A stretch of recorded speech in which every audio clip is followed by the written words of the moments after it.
Bonjour et bienvenue dans cette nouvelle vidéo. Aujourd'hui, j'ai envie de vous parler de transition, du passage de la vie à la mort, d'accompagnement, de thérapeute, de passage d'âme. Voilà. Parce que ces derniers temps, et en fait, j'avais envie de faire cette vidéo depuis plus d'un an, mais plusieurs éléments ces derniers temps m'ont amené à la faire là maintenant. Je crois au timing juste, donc voilà, peut-être que ça résonnera pour vous, peut-être que ça éclairera un peu votre cœur et votre esprit afin de pouvoir accompagner plus en conscience ce changement d'état. On a un rapport à la mort bien particulier.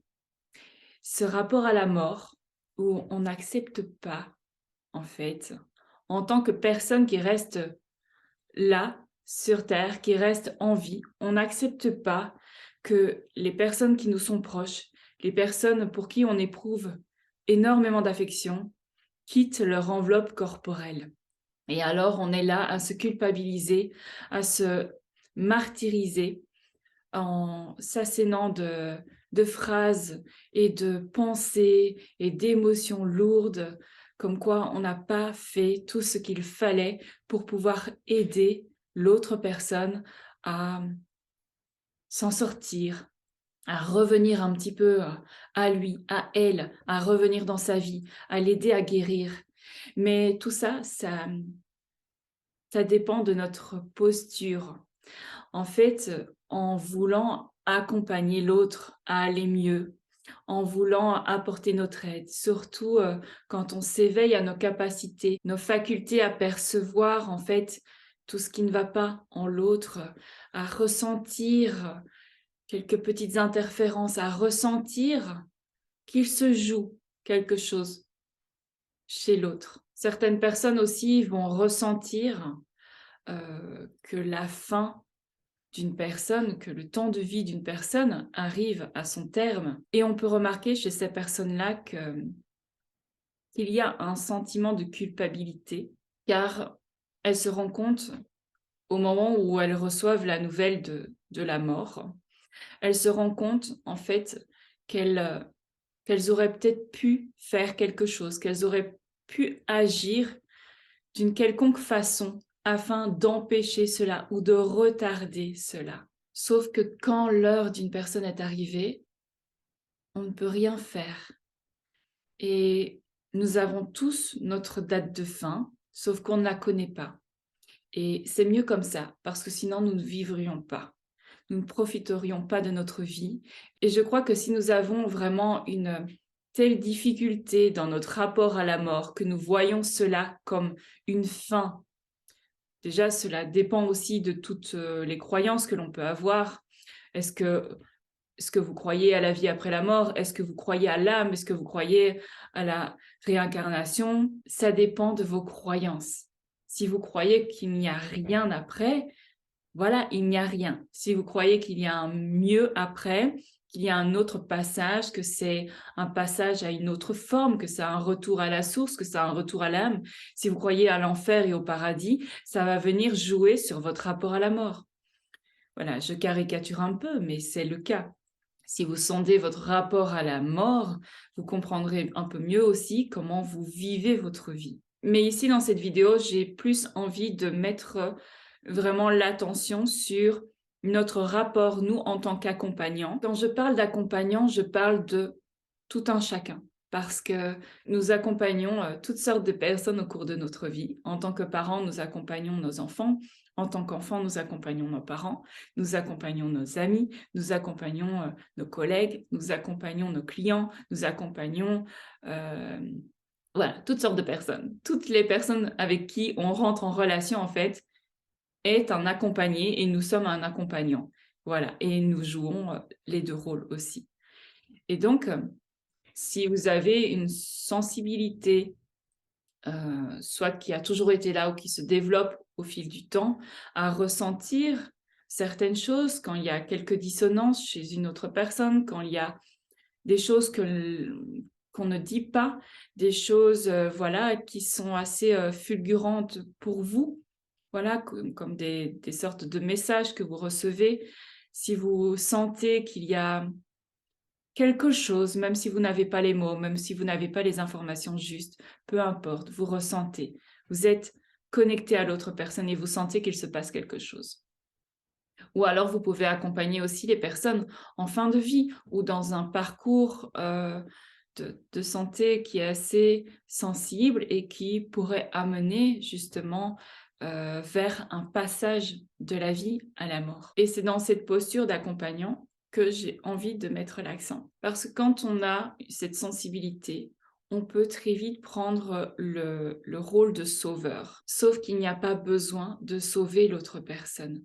Chacun a son chemin, chacun a ses expériences et chacun est venu vivre les expériences dont il avait besoin. Et quand on est vraiment plus à l'écoute de soi, je ne dis même pas de son âme, mais vraiment de l'entièreté en fait de son être, quand on est à l'écoute de soi, de ce qui jaillit en soi, voilà, ça nous permet de faire des choix plus justes. Même quand on est à l'écoute de soi, ça n'empêche pas de vivre encore certaines difficultés. Parce que la vie n'est pas linéaire, parce que la vie n'est pas hyper fluide et que c'est tout à fait normal. Donc, quand vous avez cette sensibilité-là, qu'il puisse arriver quelque chose, voilà, que la vie d'une personne puisse s'arrêter, vous le ressentez, il se passe quelque chose, vous êtes là pour cette personne, vous êtes présent pour cette personne, vous écoutez cette personne, vous apaisez cette personne, vous lui permettez d'apporter plus d'harmonie, plus de bien-être, plus de paix. Parce que nous faisons tous des erreurs dans notre vie. Nous avons tous un peu nos démons intérieurs, nos luttes avec lesquelles c'est difficile vraiment de se débattre et de se défaire. Il y a certaines personnes qui ont des combats intérieurs plus intenses, plus importants que d'autres et qui sont plus difficiles à dépasser. Alors parfois on flanche. Parfois on flanche et on peut très vite culpabiliser justement de ne pas faire tous les efforts qu'il est nécessaire pour se sortir d'une situation. On peut se sentir vraiment minable, en fait, de ne pas réussir à continuer à maintenir ses efforts. Et donc, vous, en tant que personne sensible, plus sensible au ressenti, plus à l'écoute, plus dans la présence, qui accompagnez ces personnes de façon consciente ou non consciente, vous serez à l'écoute de ce qu'elle a à dire. Vous pourrez l'apaiser, vous pourrez reconnaître les difficultés qu'elle traverse, vous pourrez reconnaître les peurs que cette personne traverse, vous pourrez reconnaître la force que cette personne a en elle, d'avoir pris ces décisions, de délaisser des habitudes néfastes pour son corps et pour sa vie. Peu importe que ces habitudes ou que cette nouvelle décision qu'elle a prise pour elle-même ne l'amène pas à une vie qui la conduise vers la pleine santé, mais en tout cas, vous pourrez l'apaiser. Parce que parfois, il arrive qu'on aille trop loin. Et donc, nous n'avons pas cette possibilité de revenir en arrière.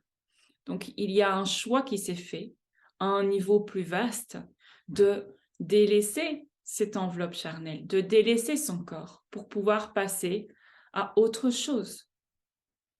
Et donc, vous, en tant que personne plus sensible, plus réceptive, qui accompagnez ces personnes-là, que ce soit en tant que parent, en tant qu'enfant, en tant qu'ami, en tant que frère, en tant que sœur ou en tant que professionnel, vous allez permettre à cette personne-là de partir en paix.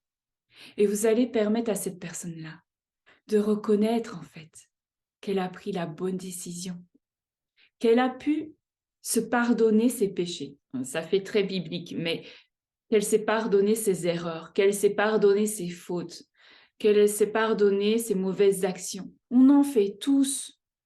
On en fait tous des mauvaises actions. Et il y a des actions qui ont causé plus de tort à d'autres personnes.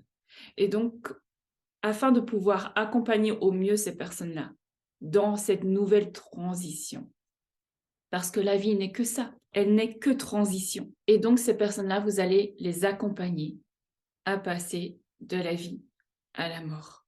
pour partir plus apaisé.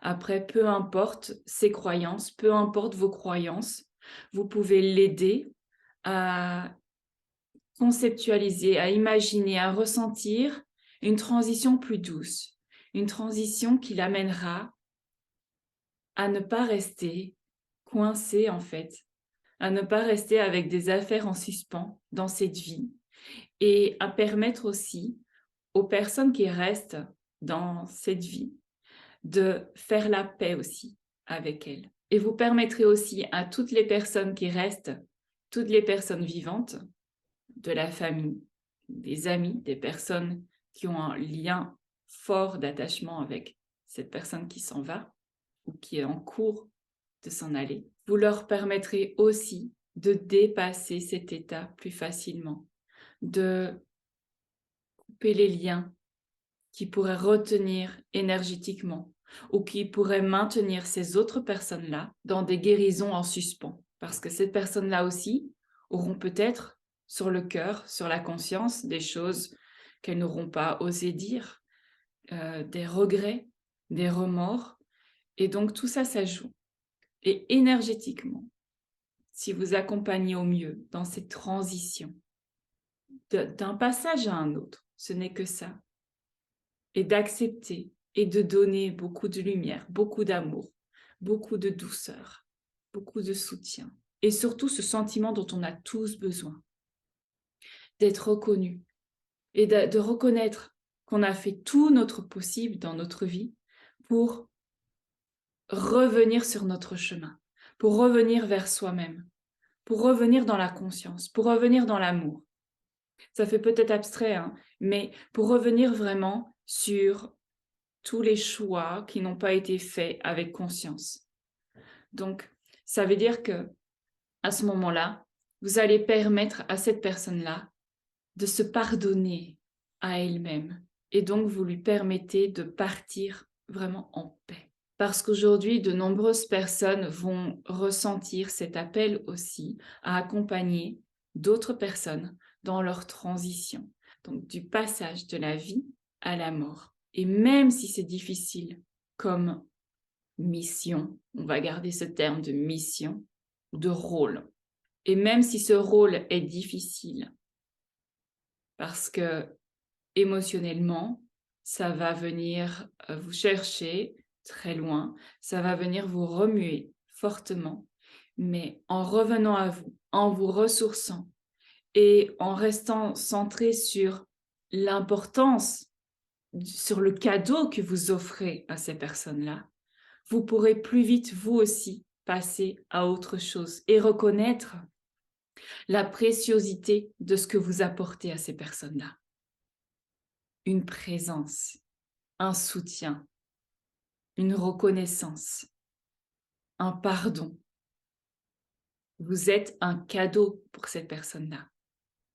Et vous n'avez même pas idée de tout ce que vous pouvez apporter. Et puis ces personnes que vous accompagnez dans ce passage-là vous apportent aussi un merveilleux cadeau. Logiquement, ils nous apportent aussi ce cadeau-là à tous, mais nous avons une façon de pleurer nos morts et de rendre hommage à nos morts qui ne leur rendent pas hommage.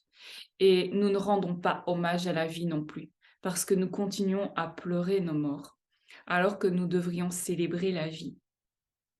Et c'est une autre considération de la vie et de la mort que nous allons ainsi instaurer. Et donc, nous allons vraiment, comme on fête les naissances, nous fêterons les morts. Pas juste pour aller porter une fleur un certain jour de l'année, mais nous allons prendre soin de notre vie pour pouvoir célébrer ce passage d'un état à un autre.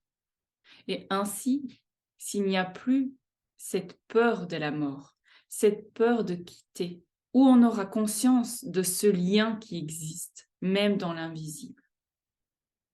Ce lien existera toujours. Cet amour, il ne meurt pas. Cette conscience, elle ne meurt pas. Elle reste toujours là. On pourra ensuite vivre notre vie pleinement.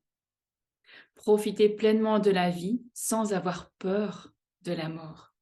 Et donc, c'est un merveilleux cadeau que vous offrez au monde, à vous-même, à vos proches, aux personnes que vous accompagnez, parce que vous leur démontrez le pouvoir de la présence, le pouvoir du soutien, le pouvoir du pardon, le pouvoir de la rédemption. Et ça, c'est beau. Et ça, c'est fort. Et ça permet vraiment une libération profonde de nos blessures, juste par la présence que vous offrez. Vous imaginez? Il ne faut pas grand-chose, juste votre présence. Et donc à toutes les personnes qui auront ce rôle, consciemment ou pas, je vous invite à partager la vidéo pour toutes les personnes à qui ça parlera ou à qui ça pourra parler, parce que nous sommes nombreux et il y aura beaucoup de transitions. Donc, et puis ça nous permet aussi de développer un meilleur rapport à la vie et de pouvoir se sentir pleinement en vie, de profiter de la vie, de célébrer la vie et de ne pas juste la considérer lorsqu'on sent qu'elle nous échappe. Quand la maladie s'immisce, quand la blessure s'invite, quand les choses nous échappent. Mais vraiment de conscientiser que la vie, elle est là maintenant. Elle est là, elle a toujours été là.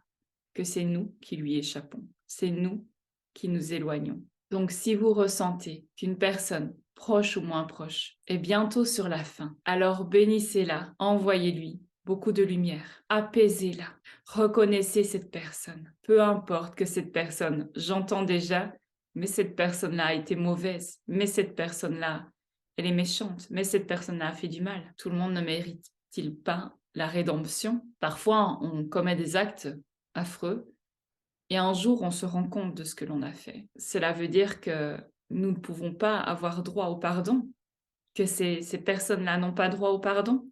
Donc, si vous rencontrez des personnes qui viennent se confier à vous, ou si vous ressentez qu'il y a quelque chose qui se passe, quelque chose que vous ne savez pas nommer, quelque chose que vous ne comprenez pas, mais une part de vous sait.